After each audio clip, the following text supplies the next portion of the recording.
صحابہ میدان سیاست کے بھی بڑے ماہر اور مدبر اشخاص تھے۔ حضرت سیدنا عمر فاروق اعظم رضی اللہ تعالی عنہ کے دور خلافت میں جب حضرت عمرو بن عاص رضی اللہ تعالی عنہ نے ملک شام پر چڑھائی کی تو عیسائی لشکر کا سپہ سالار جرجیس اس نے پوری دنیا کے اسلامی ممالک سے فوج جمع کی اور ایک ٹڈی دل لشکر مسلمانوں کے مقابلے میں لے آیا۔ پھر انتہائی کوششوں سے سپاہیوں کے اندر جوش پیدا کر کے حملے پر حملہ کرتا رہا، لیکن اسلامی مجاہدین کی آہنی دیوار سد سکندری کی طرح ناقابل عبور ہی ثابت ہوئی۔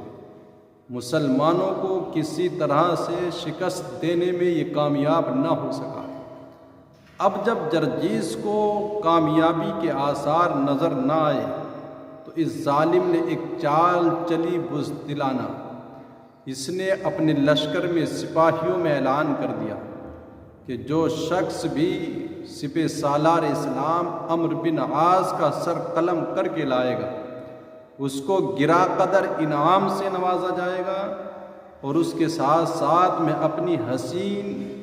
حسن و جمال کی پیکر شیر دل بیٹی بھی اس کو دے دوں گا۔ اس اعلان کو سننے کے بعد ہوس پرستوں میں ایک جوش پیدا ہو گیا، اور جرجیس کی بیٹی کو حاصل کرنے کی خاطر ہر عیسائی سپہ سالار اسلام عمرو بن عاص کے قتل کرنے کی کوشش میں لگ گیا، جس کی وجہ سے حضرت عمرو بن عاص رضی اللہ تعالی عنہ کو اپنی حفاظت کا خاص طور پر انتظام کرنا پڑا، اور اس صورتحال کی اطلاع بارگاہ خلافت میں بارگاہ عمر فاروق اعظم میں پہنچا دی جاتی ہے۔ جب خبر وہاں پہنچی تو اب حضرت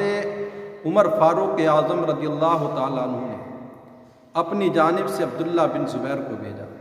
حضرت عبداللہ بن زبیر ایک حمایتی فوج کے سپہ سالار خود بن کر بڑی تیزی بڑی سرعت سے وہاں آ پہنچے۔ آنے کے بعد سب سے پہلے حضرت عمرو بن عاص کے قریب گئے، ان کو ملے اور آ کر کے ارشاد فرمایا، تعجب ہے آپ جیسا مرد میدان سیاست اور مدبر شخص اپنے بچاؤ کی جس کو کوئی تدبیر نہ سوچی، جبکہ اس کا حل تو بہت آسان ہے، اس کا علاج کرنا۔ تو عبداللہ بن زبیر نے ارشاد فرمایا، ایسا کرو، لشکر اسلام میں اسلامی سپاہیوں میں اعلان کر دو کہ جو شخص بھی جرجیس کا سر قلم کر کے لائے گا اس کو گرا قدر انعام، اور اس کے علاوہ اس کی پری پیکر بیٹی بھی اس کو دی جائے گی۔ حضرت عمرو بن عاص رضی اللہ تعالی عنہ نے عبداللہ بن زبیر کا جب یہ مشورہ سنا تو بڑے خوش ہوئے، اور یہ اعلان اسلامی سپاہ کے اندر کر دیا جاتا ہے۔ اب جو دونوں فوجیں میدان جنگ میں صف آرا ہوئیں تو مسلمانوں نے ایسے جوش و خروش کے ساتھ حملے کیے کہ عیسائیوں کے پاؤں اکھڑ گئے، عیسائی دور بھاگ کھڑے ہوئے، اور مسلمانی سپاہ کے جو سپاہی تھے وہ سب کے سب اس طرح دشمنوں کو کاٹتے ہوئے راستہ صاف کرتے ہوئے آگے بڑھے کہ وہ جرجیس کے قریب آ پہنچے۔ گھماسان کی لڑائی ہوئی، جرجیس کی بیٹی بھی اپنے باپ کے دوش بدوش مقابلے پر تلی ہوئی تھی، لیکن مسلمانوں نے ایسا حملہ کیا کہ ایک مجاہد ایک غازی کے وار سے جرجیس قتل ہو گیا۔ اب جرجیس کا قتل ہونا تھا، عیسائی فوج میں بھگدڑ مچ گئی، سب کے اوسان خطا ہو گئے، لوگ بھاگ کھڑے ہوئے، لیکن کچھ بے سود سینکڑوں گرفتار ہوئے، اور انہی قیدیوں کے ساتھ ساتھ جرجیس کی پری پیکر بیٹی بھی پاب زنجیر ہو گئی، وہ بھی قید ہو گئی۔ جب فتح حاصل ہو گئی تو اب جشن فتح کا انتظام کیا جاتا ہے، فتح کی خوشی منائی جائے گی۔ تو جشن فتح میں حضرت عمرو بن عاص رضی اللہ تعالی عنہ نے اپنے مجاہدین اسلامی سپاہیوں کی بڑی ڈٹ کے تعریف کی، اور آپ نے ارشاد فرمایا میں اپنے اس مجاہد بھائی سے درخواست کرتا ہوں جس نے یہ میدان سر کیا ہے، جس نے جرجیس کو قتل کیا ہے، کہ وہ اپنا نام پیش کرے تاکہ وعدے کے مطابق اسے انعام دیا جائے اور جرجیس کی بیٹی اس کے سپرد کر دی جائے۔ جب آپ نے اعلان کیا کچھ دیر انتظار کیا، لیکن اس انتظار کرنے کے بعد بھی اسلامی سپاہ سے کسی سپاہی نے اپنا نام ظاہر کرنے کی کوشش نہ کی۔ جب کوئی آگے نہیں بڑھا تو حضرت عمرو بن عاص رضی اللہ تعالی عنہ سے عبداللہ بن زبیر رضی اللہ تعالی عنہ کہنے لگے ایسا کریں کہ سپہ سالار اسلام ہی اس لڑکی کو خود قبول فرما لے۔ لیکن عبداللہ بن زبیر سے حضرت عمرو بن عاص کہنے لگے میں آپ کے مشورے کو قبول نہیں کر سکتا، میں اپنے اس مجاہد بھائی کی حق تلفی نہیں کر سکتا جو میدان کا غازی ہے، جس نے میدان کو سر کیا ہے، اس لیے میں کوشش کروں گا کہ وہ اپنا نام پیش کرے۔ اب کوئی جب آگے نہیں بڑھا تو عبداللہ بن زبیر کے معاملے میں حضرت عمرو بن عاص بھانپ گئے، کہتے جہاں تک میرا قیاس ہے اور میرا دل اس بات کی گواہی دیتا ہے کہ یہ اقدام کا صحرا حضرت عبداللہ بن زبیر ہی کے سر ہونا چاہیے۔ تو عبداللہ بن زبیر کہنے لگے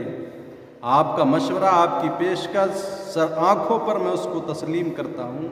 لیکن ابھی تک کسی بھی غازی نے، کسی مجاہد نے نام پیش نہیں کیا۔ تو جب آپ کو کہا گیا تو عبداللہ بن زبیر کہنے لگے میں اس مشورے کو کیسے قبول کر لوں؟ تو سب مجاہدین کہنے لگے حضرت بات ایسی ہے، ہم سب نے دیکھا ہے کہ آپ بڑھ چڑھ کے جرجیس کی طرف حملہ کرتے تھے، یہاں تک کہ ہمیں اندیشہ ہوا کہ کہیں آپ دشمنوں کے نرغے میں آ کر کے شہید نہ کر دیے جائیں، اس وجہ سے ہم آپ کے پیچھے پیچھے تھے۔ اب آپ بتائیں کہ آپ کے علاوہ اور کون ہے جو جرجیس کا قاتل ہے؟ حضرت عبداللہ بن زبیر رضی اللہ تعالی عنہ نے کہا پھر میں آپ کے اس ارادے کو تسلیم کرتا ہوں، اور پھر آپ کو اس لڑکی کو سونپ دیا جاتا ہے، اور حضرت عبداللہ بن زبیر کا عقد آئین اسلام کے مطابق جرجیس کی بیٹی کے ساتھ کر دیا جاتا ہے۔ پتہ لگا صحابہ اکرام میدان سیاستوں کے ماہر اور مدبر اشخاص تھے، اور حضور علیہ الصلوۃ والسلام کے سچے وفادار۔ ان کے لڑنے کا مقصد اعلاء کلمت الحق تھا، اور مال غنیمت جو حاصل ہوتا تھا وہ مسلمانوں کا مقصود اصلی نہیں ہوتا تھا۔ جس طرح سے ایک انسان کوئی گندم کا دانہ اس لیے بوتا ہے کہ اسے گندم کا دانہ حاصل ہو، بھوسا پرالی مقصود اصلی نہیں ہوتا ہے، بلکہ وہ تو اس کو حاصل ہو ہی جاتا ہے۔ اسی طرح سے مسلمانوں کا مقصود اصلی بھی اللہ کی رضا حاصل کرنا ہوتا ہے، مال غنیمت تو ان کو مل ہی جاتا ہے۔ جب ایک دانہ بینا شخص اس لیے گیہوں نہیں بوتا کہ اس کو بھوسا اور پرالی مل جائے، اسی طرح مسلمان بھی اس لیے جنگ نہیں لڑتے کہ انہیں مال غنیمت کوئی دنیاوی منفعت حاصل ہو، بلکہ مقصود اصلی رب کی رضا ہوتا ہے، اعلاء کلمت الحق ہوتا ہے۔ یہ مال غنیمت تو پرالی اور بھوسے کی طرح دنیاوی منفعت تو حاصل ہو ہی جاتے ہیں۔